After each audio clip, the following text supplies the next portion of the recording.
बिस्मिल्लाहिर्रहमानिर्रहीम। शहनशाह इमाम ज़माना की मारिफत ज़रूरी है और हसूल मारिफत में विलायत व मुअद्दत की राह पर साबित कदमी ज़रूरी है। और इंतज़ार बिसब्र का मफ़हूम ये है कि इंतज़ार की राह पर साबित कदम रहें और दुआ करते रहें कि थब्बित क़ल्बी अला दीनिक, के खालिक मुझे अपने दीन पर साबित कदम रख ताकि मैं इब्लीस का शिकार ना हो जाऊं। और तौफ़ीक़ात इलाही के बग़ैर दीन पर साबित कदम रहना नामुमकिन है। जैसा कि जनाब नूह अलैहिस्सलाम के ज़माना में हुआ कि वादा निजात मुलतवी होते रहे और लोग इस्तेजाल करके छोड़ते रहे कि ये तो बस यूं ही वादे हैं, मगर निजात उन्हीं लोगों ने पाई जो दीन हक़ पर साबित कदम रहे और उनके यकीन व ईमान में ज़रा सी लर्जिश भी पैदा नहीं हुई। मौजूदा दौर में जो शख्स सिरात मुस्तकीम पर चलना चाहता है, लोग उसे दीवाना समझते हैं, हूट करते हैं, हज़ारों एतराज़ात होते हैं, गुमराह कुन दलाइल दिए जाते हैं, वसवसों के तूफ़ान उठाए जाते हैं। अगर तौफ़ीक़ात इलाही शामिल हाल ना हो तो इंसान को हलाकत अब्दी से कोई नहीं बचा सकता। इसलिए ऐसी दुआएं पढ़ने का हुक्म है जिसमें तलब तौफ़ीक़ पर मबनी फ़िक्रात हों। खुद भी आजमाइशों और अज़ियतों पर सब्र करना चाहिए और दीगर मोमिन भाइयों को भी सब्र की तलकीन करना चाहिए, क्योंकि जो अशख़ास दीन हक़ को अपनाते हैं उनको सबसे पहले तकज़ीब का सामना करना पड़ता है। इसलिए हुक्म है कि अगर लोग तुम्हारी तकज़ीब करें या तुमको झूठा कहें या दीगर खराफात बोलें तो एक उनकी परवाह किए बगैर सिरात मुस्तकीम पर चलते रहें। और दूसरी बात यह है कि जल्दबाजी मत करें और किसी से उलझने की ज़रूरत नहीं। बहस व मुबाहिसा या गुस्सा नहीं करना चाहिए, क्योंकि ये भी इस्तिजाल के ज़िमन में आता है और इस्तिजाल से मना फरमाया गया है। हकूक़ इमाम ज़माना में हमारा ये भी फरीज़ा है कि अपने जुमला अमूर अपने मालिक के हकीकी को तफवीज़ करके अपने मकाम पर अमल करते रहें और दीगर बरादरान ईमानी भी साथ हों तो उनको भी साबित कदम रखें और सब्र की तलकीन करें, क्योंकि अक्सर औक़ात हमारे कदमों की सबात को परखने के लिए हम पर आजमाइशें आ सकती हैं, जैसे माली तंग दस्ती या फ़क्र फाका या कोई बीमारियां या जान औलाद की आजमाइश होती है। क्योंकि अहदीस में आया है कि तगरबलू यानी तुम्हें छाननी लगेगी, तुम्हें आजमाया जाएगा और छाना जाएगा, क्योंकि नाकिस को खालिस से जुदा करना भी ज़रूरी है। इसलिए हर तरह के इम्तिहान व आजमाइश में सब्र से काम लेना और भाइयों को भी साबित कदमी की तलकीन करते रहना चाहिए और तौफ़ीक़ हिदायत और तौफ़ीक़ सबात कदम तलब करते रहना ज़रूरी है। इसके अलावा तकिया करना भी गैबत के फ़राइज़ में से एक है और ये भी हकूक़ इमाम ज़माना जल्लल्लाहु फ़रजहु शरीफ है कि इन्ना अक्रमकुम इंदल्लाह अत्काकुम की जो दो ताबीरात हैं उनमें पहला तकवा है और दूसरा तकिया यानी तज़कियात नफ्स। इसलिए असीरान हुब्बे दुनिया के साथ माशरे में इन मसाइल पर बहस व मुबाहिसा ना करें और ये यकीन रखें कि तुम अशरार को नूर इल्म व इरफान देने पर कादिर नहीं, बल्कि उन्हें भी वही ज़ात ये चीज़ें अता कर सकती है कि जिसने तुम्हें ये चीज़ें अता की हैं। और जो कलाम मार्फत है वो ख़ुद एक राज है और राज ख़जाना होता है और ख़ज़ाइन को गली कूचों में बखेरते रहना अक्लमंदी नहीं।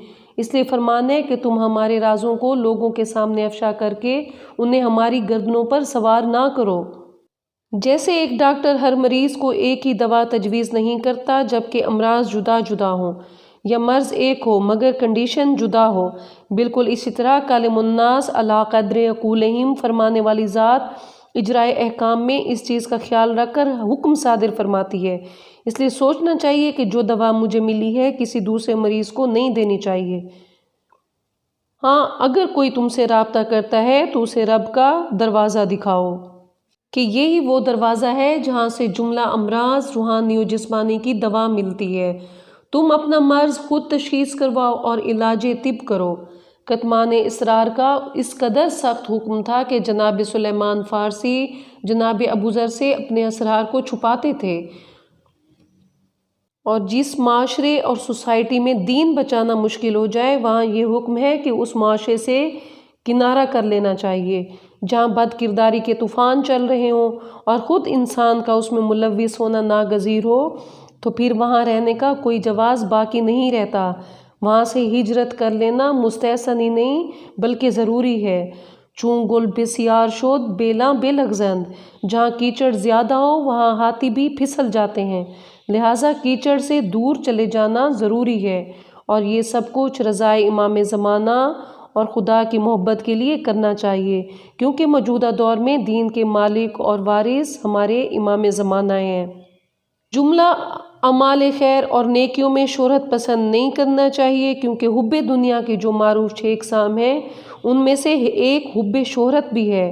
مالک تو کریم ہے اور اس کی عطا وافر ہے، وہ کرم کرنے میں غنی ہے، مگر اس کرم کو وجہ شہرت نہیں بنانا چاہیے، جیسا کہ علامہ حلی نے جناب میر غلام سے ان نعمات زیارات امام علیہ السلام کو اپنی زندگی میں بیان کرنے سے منع فرمایا تھا۔ جس مقدس شخص کو کچھ عطا ہوا ہے، اگر کوئی دوسرا شخص اس سے مطلع ہوا ہے تو فوراً یہ شرط عائد کی گئی کہ ہماری زندگی میں اس کو بیان نہیں کرنا، تاکہ حب شہرت کی شکل میں حب دنیا دل میں آ کر سارے کیے کرائے پر پانی نہ پھیر دے۔ اور شہنشاہ معظم امام زمانہ جل اللہ فرجہ شریف کے احسانات، ان کے فضائل کا بار بار ذکر کرنا اور ان کے فضائل کا اس کے اہل کے سامنے بیان کرنا بھی ضروری ہے۔ نیک لوگوں میں اور جویندگان حقیقت کے روبرو اپنی عقل کے مطابق اور ان کی عقل کے مطابق اظہار فضائل کرنا مولا کائنات کے حقوق و فرائض میں سے ہے۔ خصوصاً احسانات کا ذکر کرنا داخل فرائض ہے، کیونکہ انسان بندہ احسان ہوتا ہے اور فطرتاً محسن سے محبت کرتا ہے۔ جناب موسیٰ کو حکم ہوا تھا کہ لوگوں کے دلوں میں ہماری محبت پیدا کرو، تو انہوں نے عرض کیا کہ میں کسی کے دل میں کیسے محبت پیدا کر سکتا ہوں؟ تو فرمان ہوا کہ اس کے سامنے خدا کے احسانات کا ذکر کرو، اس طرح ان کے دلوں میں محبت پیدا ہو جائے گی۔ اور عزیزان، جس محفل یا مجلس میں استحضاء ذکر امام علیہ السلام ہو رہا ہو وہاں سے چلے جانا ضروری ہے، یعنی جس محفل و مجلس میں فضائل اور حقوق امام کا مذاق اڑایا جا رہا ہو اس سے ایسے دور بھاگو جیسے کوئی درندوں سے دور بھاگتا ہے، کیونکہ جب ان پر لعنت فرشتے کریں گے تو بے وجہ معاشرت ہر شریک محفل پر بھی یہ لعنت برسے گی، چاہے کوئی بھی ہو۔ اور ہماری اگلی ویڈیو تک خدا اور امام زمانہ آپ کا اور ہمارا حامی و ناصر ہو۔